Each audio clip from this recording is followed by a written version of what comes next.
Yesterday we learned, the last 2 days, we've been learning how to fix up the whole world. And the Rebbe said it's not that hard. Not that hard. The world is okay the way it is. The way the world is, it's okay. Just has to have a little sort of, I say, adjustment. The world just needs a little tiny adjustment, and everything is okay. There's supposed to be sky with trees, with people, with all the nations, with Jews, with everything is supposed to be the way it is. The problem is that some little tiny thing is missing. The little thing is missing from the world, and that'll put the whole world right. Right. Let's say maybe something like, I'll give you an example. Let's say you're in a, whatever is it, a big hotel or something. You got a big prize. You got a hotel, and there's a big lecture going on. You're wonderful. You really enjoy the lecture, and there's wonderful people, and there's good food, and there's everything. All of a sudden, the electricity goes out. The electricity goes out. The electricity goes out. It's dark. The microphones go off. No one can see. Total confusion. No one knows what to do. They wait for a couple of minutes, a couple of seconds. Right? People say, "What's going on? What's happening?" Right? Somebody tries to light their, the cellular phone. Doesn't work. All the electricity goes out. Cellular phones. Everybody's sitting in darkness. You're sitting in darkness. You get really confused. The darkness lasts for 5 minutes, 20 minutes, an hour, 2 hours, 3 hours. It starts getting really bad. Right? You go outside. It's a dark night. There's no moon out. Everything is dark. Just darkness. Just total darkness.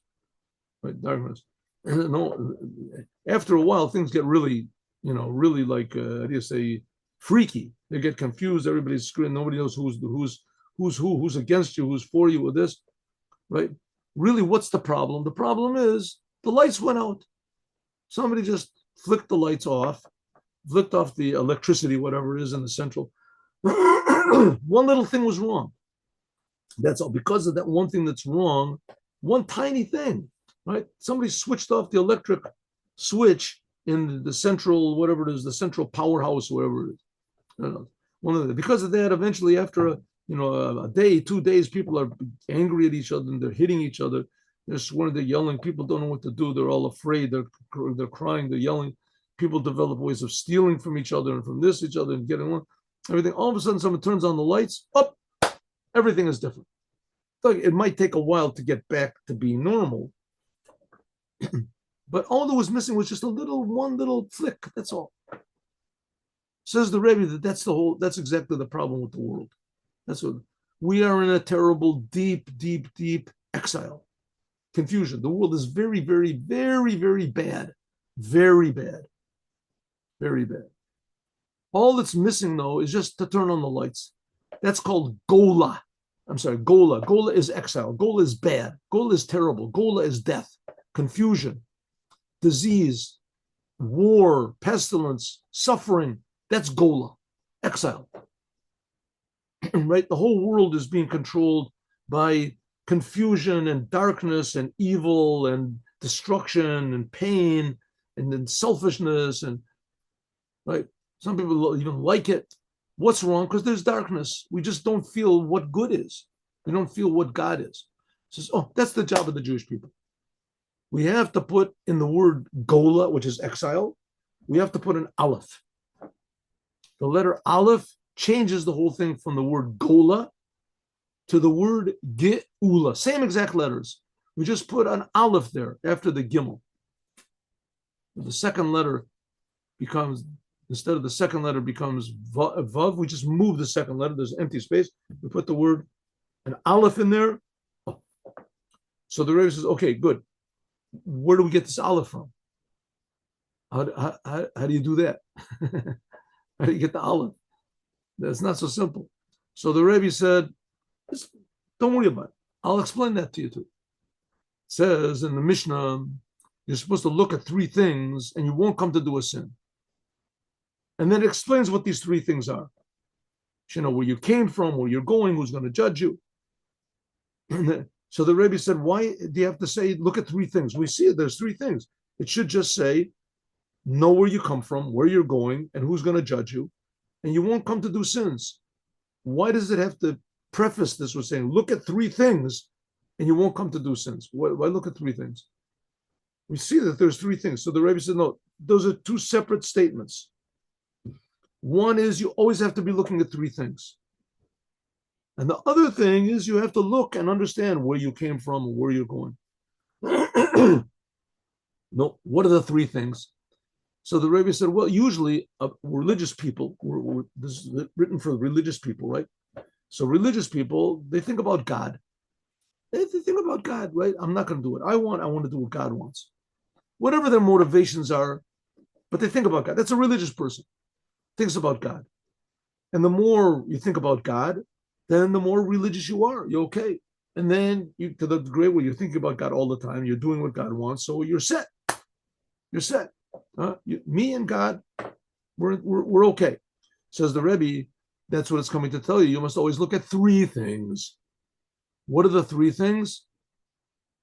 What's the third thing? We're not looking at the world. The world. You have to look at God. You have to look at yourself, but you have to look at the world. What's the purpose of looking at the world? What's the purpose? Also, now that's what we got up to. Here we go. 1 minute, 1 second. Where do we get up to? Here we go. That's right. Yes. Okay, here we go. That's what it says. Divrei Mishnah, the words of the Mishnah, Istakal b'shlosh Dvarim, look at three things.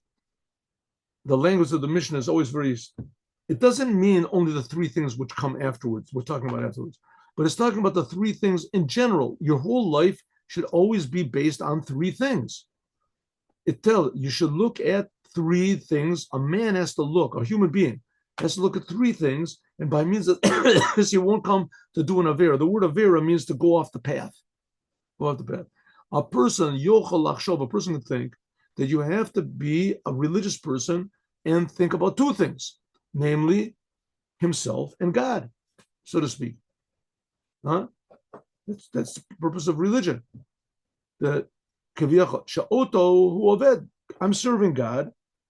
The relationship is between me and him. Anini bresi l'shamish koni, like it says in the end of the Mishnah. It says in Kedushin, it says I was created only in order to serve my Creator. Omar Mishnah, the Mishnah tells you don't make that mistake. You should have to look at three things. A person has to think and look also at three things. What are they in addition to his own existence? Ani, it says Ani nivresi. I was created to serve my Creator. There's also a third thing. What's the third thing we have to look at all the time? Metziut Olam, the world. The world was created by God. And by means of this, a Jew can serve his Creator. How do you serve God? By using the world properly. You want to serve God? Yeah. Want to go to heaven? Yeah, go to heaven. Yeah, go to heaven. You want to know how? How do I do it? Yeah. Do the Torah. You have to do the Torah and do the commandments, and then you're okay. Says, wow, that's okay. Thank you very much. I thought, I wanted to make money. I wanted to be famous. I wanted to do this. Now I realize my mistake. I'm going to do only the Torah. Comes the Mishnah that says it's not enough. You want to really serve God? Yeah. You have to take the world into account. You have to fix up the world. You have to fix up the world according to the Torah. But you can't ignore the world. Tachlit Briat Olam, the whole purpose of creation of the world, you read this in Neshama, and the soul coming into the body, the Olam Hazeh Tachton, she'ein Tachton lamata mimenu, there's nothing below it, is the malot et hakavana, and to fill the intention why God is creating this whole business. And according to Judaism, he's creating it every second brand new. Why? What's the decision? What is the motivation of God for creating the world? Why? Nishava Kodesh Baruch Hu, that God wants liot lov, to be for himself, yitbarech, blessed be he, dira b'tachtonin, a dwelling in this physical world. It's not enough to lock yourself away in the place of prayer or the place of learning or in your personal house and keep away from everybody else in the world. right? That's not enough. You have to do that. You have to be separate from the world all the time, but you have to also be in the world. You have to fix up the world according to the Torah, even by just being a good example, but you have to be in the world. Yehudi, that a Jew, by means of the service, Yuvorer v'yizachech, he should refine and clarify his body, his natural soul, the physical world which is around him, and make all of this a dwelling for God. The edzeh, this he can bring about by means of serving God in his soul, in the world, in doing Torah and commandments. One of the things about the Torah is it's supposed to make you pleasant. Darchecha darchei noama, v'kol netivoteha shalom. Says the way of the Torah is pleasantness, and all of her paths are, how do you say, enjoyable. Another word for pleasant, but nice. In other words, you're supposed to do the Torah, you're supposed to do the commandments, but the Torah and the commandments are supposed to make you able to be in this world and to be honest and not to lose your temper and to be proactive and to be nice and to be kind and to have a sense of humor and to get along with people. And to be courageous and not to be afraid of anyone or anything. But on the other hand, at the same time, to be helpful and to benefit others, not to be belligerent or miserable or angry at everybody that doesn't agree with you. That's the purpose of the Torah, is to fix up the world. Therefore, all the commandments are in physical things. By means of doing the commandments, physical things, you refine and you clarify this physical item which you do the commandment with it, and you make it a vessel for God. Like, for instance, giving charity. The charity, it says, is equal to all the other commandments. Equal mitzvah, the main commandment of giving charity is that summarizes all of the physical commandments. Giving charity in a way is better than all the other commandments that there are. That Yehudi lokeach, that a Jew takes miyagia kapav, from money that he could use for his own self, mikasbo agashmi, from his own physical money, that he himself, I say, earned, and he gives his soul the energy that he put into this money in order to earn it. He gives this money and the energy which is connected to it, he gives it away for a commandment. So it is all the commandments. You take physical things and you use it for what God wants you to, not what you want. That's what's called the third thing. That's the third thing you're always supposed to look at. Namely what? Lasso dir b'tachtonim. To make a dwelling for God in the world. 1 second, I've got this thing is shining in my eye. There we go. Good. Ooh, this is not just a, a side thing. It's, there's a word for it. I'll think about it. Not casual, there's a better word for it. Okay.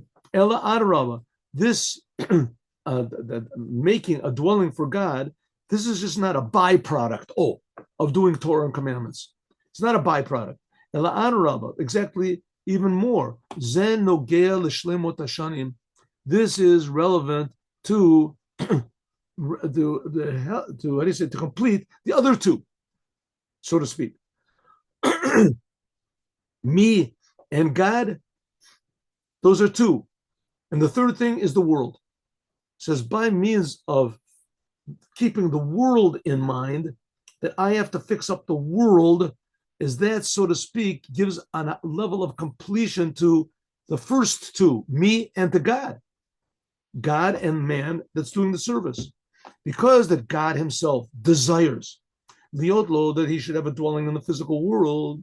And this is the whole essence of what man is. That's the reason why we were created and the purpose for our creation. Tachlit brioto.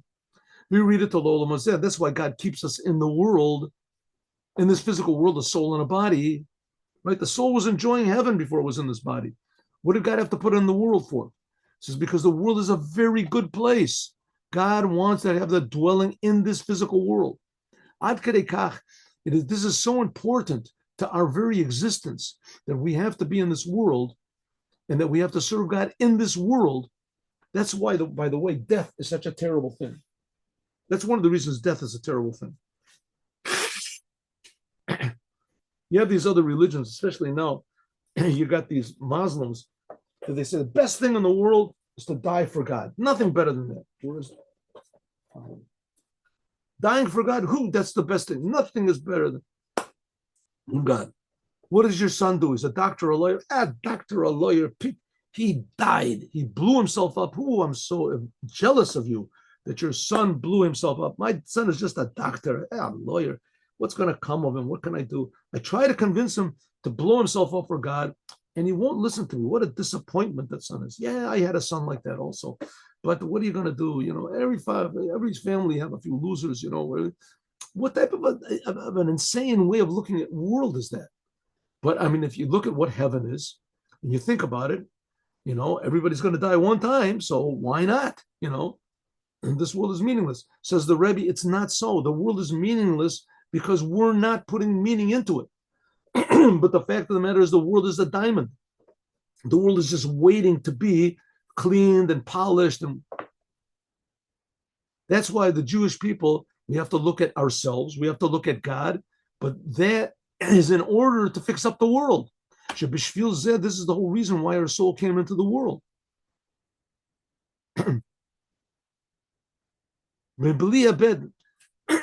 Notwithstanding the great elevation that a soul had when it was before it came into the world, neshama shenatata, the soul that you gave to me, it was pure.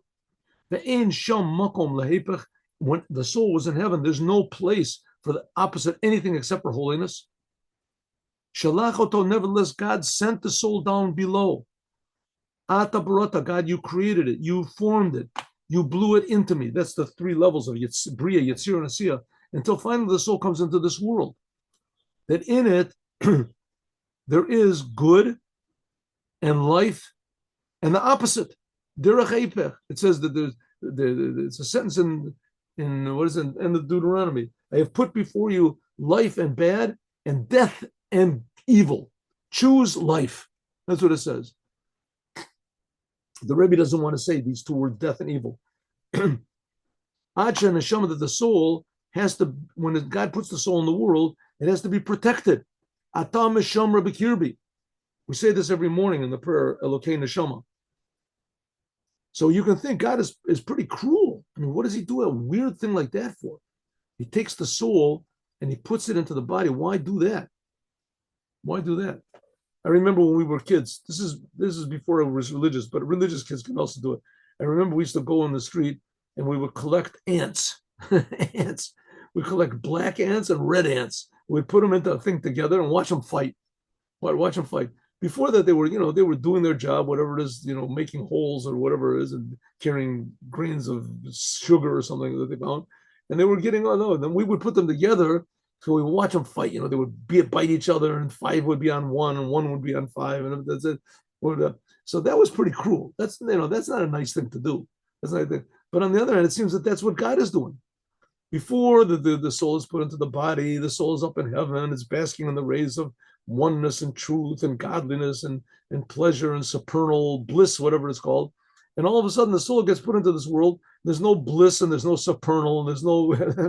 It's just a terrible place, this world. And there's all sorts of problems with diseases and terrible governments and wars and all sorts of fears, and the media is trying to make you afraid with the corona, with global warming, with the whatever is coming, the sky is falling. And people, everybody's on everybody else's throats. You have to hate everybody who's a different color than you, has got different eye color than you, has different height than you. You got to hate everybody's different country than you, has a different street than you, has a different house than you. Everybody has to hate everybody else. In this world, up in heaven, everybody got along. All the souls were getting along with each other. They were aware of God. It was wonderful. What did God put us down in the world? Maybe it's something like us. We put the ants together. Since it's not so. God put us into this world because this world is infinitely higher potentially than all of the heavens. He's in the world in order to fill the intention that God wanted to make a dwelling in this world. If there wasn't for this world, God wouldn't make the souls at all. There wouldn't be any heavens and with souls, with basking, with pleasures, with bliss, nothing whatsoever. The whole entire creation is only for one purpose, that we should be in this world and fix up the world. Unlike the ants that I was talking about. God doesn't want one group to kill the other. God wants that there should be revealed a new type of good. It could never be possibly. It's like if I took the black ants and the white ants and put them together, and when they got together, all of a sudden they looked at each other and they all started to sing together, right? They started singing, right? With harmony, with beautiful things, all these ants, wow, I never would have dreamed a thing like that, right? All the ants are there, right? Singing. It's a whole new level of reality, of the unity. Before you were just thinking about making holes and carrying sugar, and now all of a sudden they're singing this, ode to life or something, That's what God wants. God wants a world that we have no idea what good is hidden in this world. But it's the reason why God creates the whole world. At first glance, the coming of the soul down into the body is exactly the opposite of what God does. God is supposed to be, God is the source and the ultimate good and kindness, mercy, umiteva tov, in the nature of someone who's good to do good things. And because of God's good and God's kindness, it should be a good world. And here, what does God do? He takes a soul and he brings the soul down in the world. A tremendous descent into terrible exile. From a high place to a low place. What does he do it for? It's understood. It must be somehow or other, if God is really good, then this must be some sort of good that's totally incomprehensible with. To make a dwelling in this world. So in other words, when you're in the world and bad things happen, God forbid, bad things should never happen to anybody. But when they do happen, so a person has to understand, listen, this is a bad thing. This is really terrible. Should never happen. Right now, there's this terrible war going on in Israel, and young boys are being killed. They're being maimed. They go crazy. They come back with PTSD, with all sorts of problems, family problems. They come back. They can't get along with their wife. They can't get along with their neighbors. They can't get along with everything. There are thousands of them here in Israel. And the whole world says that we're at fault. We're the ones that are doing it. So everybody hates us. So we have to say, listen, this is terrible. This is really bad. But somehow or other, there must be something here that I have to fix up. There's some sort of a challenge over here that I have to meet. There's some reason that this is happening that I have to do something, if nothing other than change my attitude. Something I have to do in order to fix up the situation. The situation is terrible. Death is evil, awful, total bad. Nothing good about it. But we have to say, no, there must be something hidden over here that's good. Something over here that I have to go to the essence of my soul and find out what it is. Some sort of a new power that I have to meet the challenge, to bring out the blessing that's hidden in this terrible, awful situation. There are certain things that only God is going to explain. I mean, only God can explain the Holocaust. Only God, and every time every person dies, it's a Holocaust. I know people that, they lost someone dear to them. You can never really get over it. There's no really way you can get over it, but you can put it into a place. You can rise above it and live in like a different sort of plane of reality where bad things happen also that we don't understand. And that we have to try to get some sort of message from it. If no other message, then just we have to be positive, not to let the world get us down. Time heals all wounds, like they say. The world is a terrible place, but we're in this world in order to make it a good place, to fix it up. And that for this, whatever reason it is that God wants, it was worthwhile to God to bring the soul down, not for the soul itself, because the soul as it was in heaven didn't have to get fixed up. It was okay. But in order to fix the body and what's called the natural soul and the world, part of the world that we're in order to make a dwelling in this lower world, to be a good example, to say a good word to someone, to say I'll tell you 1 second. Let me finish the sentence. Even say that you read of, since by going down into this world, the soul coming into the world, this has brought about an elevation from the soul itself above, revealing the essence of God in the physical world. Just a small story. I mean, there's a lot of self-help books and these things, stories. My son also, he's got a talent for this, and he helps people. Sometimes people with terrible problems, they come to him to direct at them. So there was one girl that she had experienced a terrible experience. I don't really want to go into what the experience was, but you can imagine. And she became very depressed, and eventually became suicidal. And she just couldn't deal with life. She just couldn't. So somehow or other, my son spoke to her, and she said, "Listen, I've got no reason to live. You know, the people that I love, the people that I cared about, they they they let me down. You know, this girl. I mean, I guess you have to. No, okay, I don't have to say it. Anyway. So the people that I loved, that I trusted, they were the ones that did this terrible thing to me, and I can't, and I'm a loser, and I want to commit suicide." So my son said to her, "Listen, maybe you have a good reason to live. This is why, because there's other girls that experience the same thing that you experience, and they also want to commit suicide. And if you find a way to survive and to overcome this, then you can help them. You can help them. You can say, listen, I had the same experience, and I had the same depression and the same desire, and I thought everything was lost. And I found a place in my soul that could deal with this, that could overcome it. And you can also.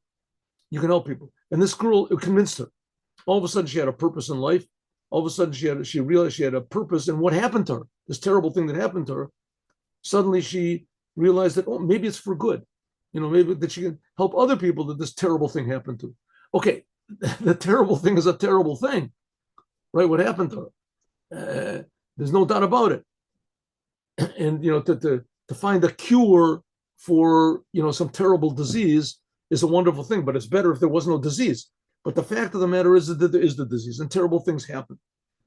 And says the Rebbe, the reason that terrible things happen is so that we can fix them. We can meet the challenge. We can take the opportunity. We can find the blessing. Until Nimshach will be also, it'll affect our soul. And just the fact that the soul came into the world is already a tragedy. It's already a terrible tragedy. And the soul has to find power that it came down below in order to that the soul can reach a higher level, higher than it was before, until it comes down. I'm sorry, a higher level, that the soul even becomes higher than it was before. When the soul was in heaven, it couldn't meet any challenges. It could appreciate the good. It was living in basking in pleasure, but it couldn't meet anything good. By coming down into the world. By the way, okay, to reveal the true power of defiance of the soul that it receives from the essence of God, that can be brought in order, and that's the thing which will make a dwelling in this physical world. Al pizeh, according to this, now it's understood, the teaching that you have to look at three things, and you won't come to do sins. Three things are yourself and God and the world. Notwithstanding the great highness of the soul of a Jew, and the soul of a Jew is what's called a portion of God from above. Tochen avodas, but nevertheless, our service has to be that in addition to this, that we make a dwelling for God by means of revealing our soul in the body, revealing it. That's a religious person, right? The soul came into the world, and I'm using my body only for things that God wants. That's wonderful, but that's not enough. Tzorech, also, you have to look at a third thing. What's the third thing? To make a dwelling for God in the physical world. That the world itself should become a dwelling for God. The world itself, not just you and your synagogue and your town, the whole entire world. How can you fix up the whole world? You don't have to fix up the whole world. One little place, just turn on one little light, it could be enough. All the days by means of this, a person can reach to what's called completion. That's the whole essence of why man was created. Even though that by him, this is a tremendous descent temporarily, and even more, you never really know that you accomplished anything, because what you're accomplishing is more real than you are. But nevertheless, only by means of this, you can bring about an elevation yourself. You can there, and it says that's what it means. You won't come to do a sin by means of your service if you're concentrating on the world, only to use the world for what God wants and make the world a godly place, to look at three things, then you won't come to do sins. You're not going to use anything in the world for your own selfish purposes. You won't even come, it says not, you won't come to do a sin. You won't even come to the hands of a sin, even close. You might have bad thoughts. You might have thoughts of lust and revenge and anger and depression and aggression and whatever it is, and addictions. The thoughts might come into your mind, but you're not going to treat them seriously. You're not going to treat them seriously. The nature of man is that he has bad thoughts, right? He has bad desires, but your whole attention, the man, the essence of yourself, is not going to pay any attention to these things.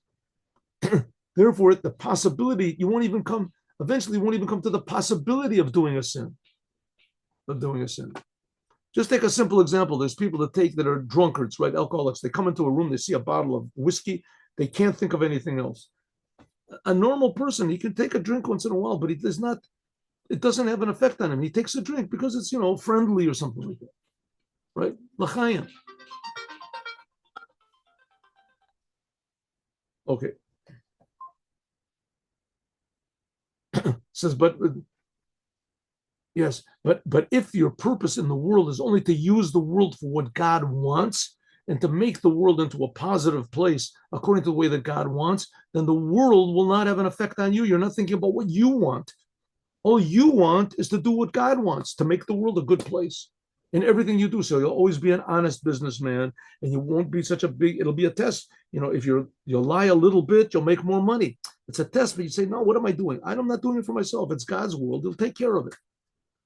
And therefore, that's the idea of putting the aleph into the geula and to gola and making a geula, as we'll talk about more, God willing, tomorrow.